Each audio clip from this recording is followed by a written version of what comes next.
Daily staff आखी रात जागतो હોય કોઈને કંઈ મગજ દોડતું જ નહીં શું કામ હવે તમને કહું કે અફવા એક ફેલાણી છે કે ચોર આવે છે રાત્રે આંગળા કાપી જાય છે અને ગળા કાપી જાય છે એક પણ વાતમાં એક ટકોય તથ્ય નથી કે ગુના ક્યાંયથી વિડીયો આવેલા છે એકબીજાને ફોરવર્ડ થાય છે ફલાણા ગામમાં આમ થયું હમણાં વાગરા પોલીસ સ્ટેશનના એક ગામમાં ખોટી અફવા એવી ફેલાવી દીધી મારે કહેવું છે આગેવાન હતો આગેવાનને મેં એને ભાષામાં સમજાવ્યું હતું અમારે થાય છે શું અમુક વિસ્તાર છે ઇન્ડસ્ટ્રીયલ છે રાત્રે લોકલ તેમજ જે બીજા કામ કરે છે પરપ્રાંતિયો એ આવજાવ કરતા હોય એકબીજાને કોઈ ઓળખતું નથી ચોર સમજી અને સીધા હાથ સાફ કરે છે કોકનું જીવ જતો રહેશે આમાં જ્યારથી અફવા ચાલુ થઈ છે ત્યારથી વાગરા પોલીસમાં નોટિસ સિંગલ એકે એવું આવ્યું નથી ખાલી વાત કરી ત્યાં કપાઈ લોકોને પૂછીને કોને કરવું તો મેં તો વાત સાંભળી એક પણ વસ્તુ મારા રેકોર્ડ ઉપર નથી આવી અને બીજી એક કોમન સેન્સની વસ્તુ છે કે વાત એવી આવે છે પથ્થર ફેંકે ચોર આવે તો ઇન્વાઇટ કરે કે હું આવું છું બહુ ક્લિયર વસ્તુ છે પથ્થર ફેંકે કે દરવાજો ખખડાય તો ચોર દરવાજો ખખડાઈને આવે છે પણ હું ચોરી કરવા આવ્યો એટલે હવે છે ને બધાને ભણકારા વાગવા માંગ્યા છે ને એકબીજાને છે ને મેસેજ કરે તમે બધા આગેવાનો તમારા ગામમાં કહી દો કે મહેરબાની કરીને હવે હોઈ જાય પીટવાળા કેમ ગયા આ લોકોને મેં આજ બહુ સ્ટ્રિક્ટલી સૂચના કીધી કે કોઈ પણ જો વેપન લઈને કે બહાર દેખાણો એટલે હું ગુનો દાખલ કરી દઈશ આમાં થાય છે હું દોડું લઈને પડે ગમે એને પકડીને કે ચોર છે કાંઈ પૂછા આવે એને ઠોકી લે મરી જશો લો બિચારો નિર્દોષ માણસ જ્યારથી આપવા છેલ્લા 5-10 દિવસથી ખેલાણી છે મારી પાસે ચોરીને કે ફરિયાદ જ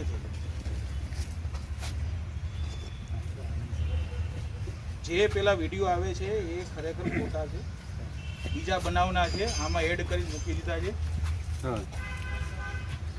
તમને વોટ્સઅપમાં મેસેજ આવતો તો પહેલાં તો તમે એક એટલું કામ કરો આવે ને એટલે પહેલાં ચોખ્ખું લખો ભાઈ આ ખોટું છે અને બીજે સ્પ્રેડ થતા બંધ કરે હવે જે ખોટા મેસેજ વાયરલ કરે છે એના ઉપર અમારી સાયબર પોલીસ સ્ટેશનની ટીમ લાગી છે એના ઉપર ગુના દાખલ થશે કે ખોટી અફવા ફેલાઈ ને તમને બધાને ખબર છે કે અગાઉ 2-3 વર્ષ પહેલાં અમદાવાદમાં ફેલાણું હતું કે લેડીઝોના વાળ કાપી જાય બે બનાવ એવા બની ગયા હતા ત્યાં તો કોમની કે હાવ નિર્દોષને ફૂટી નાખ્યા મરી ગયા હતા મર્ડર દાખલ થયા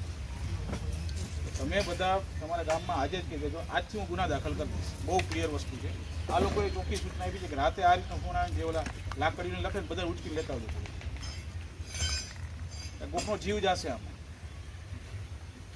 ખેતી કરતા એ બિચારો પાણી વારવા જતો એક સીમમાં બીજી સીમમાં કહે ચોર વેરીફાઈ કરવાનું એ અમારું કામ છે હમણાં દહેજના બોર્ડરનું કામ છે મારા ગામનું નામ ન લેવાય એક આગેવાન ફોન કરે છે ઇકો ભાઈ છે પકડજો હું રાત્રે 2 વાગે ગયો હતો ગોતવા શું છે આ બધું નાટક કોકનો જીવ જશે કોઈક નિર્દોષ માણસનો જ જીવ જશે તમે બધા આગેવાનો છો સરપંચો બધાને કહી દો મહેરબાની કરીને આ કરતા નહીં ભાઈ આજથી ગમે ગામમાં જે દેખાય ને ઉચકી લેતા હોય એ તો માંથી કરવાનું બરાબર બહુ સ્ટ્રિક્ટલી સૂચના ડાઉટફુલ છે તમારે કાંઈ ભાઈ તમે શું કામ જાઓ તમે ડીલ શું કામ કરો પોલીસ છે નાઇટમાં આવી જ જશે પછી એવું લોજિક દોડાવવામાં આવે કે આ મારા છોકરાને કાંઈ થઈ જાય જવાબદારી કોની ઓલો નિર્દોષ મરી જશે એની જવાબદારી કોની બહુ ક્લિયર વસ્તુ છે ને તમને જે વસ્તુની ખબર જ નથી કે આ વસ્તુ હું જે ખોટી અફવાથી પ્રેરાઈને તો તમને બધી ખાસ મિટિંગ લેવાનું કારણ આવે એ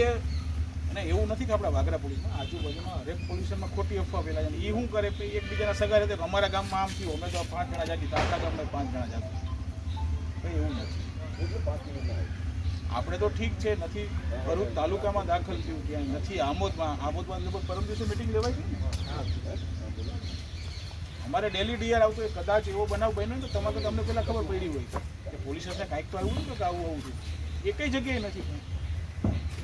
અને જેને કોઈ ખ્યાલ હોય તો આ અફવા છેલ્લા 20 દિવસથી ચાલુ છે ધીરે ધીરે સ્પ્રેડ થઈ જાય તો અત્યારે છેલ્લો ટાઈમ થયો પેલા હા એ વિડીયો ફેક છે ક્યાંય તો ગુનો દાખલ થવો ક્યાંય નથી હદમાં પહેલા ચાલુ થયું બરાબર એટલે આ છે ને એટલે હવે એ બધું સોશિયલ મીડિયાથી થાય છે તો મારા વિડીયો મેં જાવીરભાઈને ફોરવર્ડ કર્યો જાવીર ઓહો એમણે આમને ખોટું. તમારી પાસે વિડીયો હોય તમે કહો કે આ ફેક છે, ગ્રુપમાં જ લખો. તમારું લગભગ હરેક ગામનું ગ્રુપ હશે ને, તો પ્લીઝ આજે આ મિટિંગનું નાખી દેજો. હમણાં તો અંદર એવું છે કે ગામની અંદર જે આદિવાસીનો બેકવર્ડ વિસ્તાર છે ત્યાં આગળ જ આ બધી અફવાઓ આવે છે. બાકી સારી જગ્યાએ છે પંચાયતના સભ્ય વાગરાના સાહેબ બોલાવી વાત છે આવ્યા એ લોકો આખી રાત જાગે. આજે તમે હું આવ્યો હતો પરમ દિવસે રાત્રે, સિવિલ કપડામાં હતો, એને જોયો છે ખબર હશે. ભાઈ સુઈ જાજો, ખોટી અફવા છે. હવે હું ગુના દાખલ કરીશ. અને વાગરામાં મને ખબર ત્યાં સુધી તમે વાગરામાં ગમે કે ગલીમાં ઘૂસવું તમારે જીઆરડીને ક્રોસ કરવા જ પડે. અહીંયા હોય છે, આગળ હોય છે. ને સાહેબ આ 2-3 દિવસથી પથ્થર મારતો ચાલે જ છે. હવે ઈ કોણ કરે તમને ઈ કહો, મજા લેવા વાળા. હું કોઈ ચોર આવશે એમ કહેશે હું પથ્થર ફેંકી ચલો હું આવ્યો છું, અને આવી રીતના હેરાન એ અંદર છે, મજા લેશે કે ભાઈ ફલાણા જાબીરભાઈ હેરાન કરવા લો પથ્થર ફેંકે. જાબીરભાઈ ગાંગા વાંગા અત્યારે લગી નહોતા તો હવે જ કેમ આવે પથ્થર? તમે ભડકાવ્યા છે, તમે ભડકાવ્યા. તમે એમ કહો કે આવું થયું છે, તમે એકવાર એને કોન્ફિડન્સથી કહો કે આ વસ્તુ ખોટી છે, આરામથી સુઈ જશે. એના માટે જ બોલાવ્યા છે મેં, એના માટે જ બોલાવ્યા છે. ખરેખર ચોરી છે ઇન્વાઇટ તમે નહીં કરે હું પથ્થર ફેંકી લ્યો દરવાજો ખખડાય ભાઈ હું આવ્યો છું એમ નો કીએ, ખબર એ નહીં પડે ચોરી કરીને જતો રહે. એ ભેગા હશે પાછા, એ મજા લે. હવે આમાં થાય છે શું, ક્યાંક ચોરીઓ અમુક વાર થતી હોય છે, ખરેખર ચોર આવે ને ત્યારે અમે પછી એવું જ વિચારીએ કે અફવા જ છે. બરાબર, ખરેખર વાત આ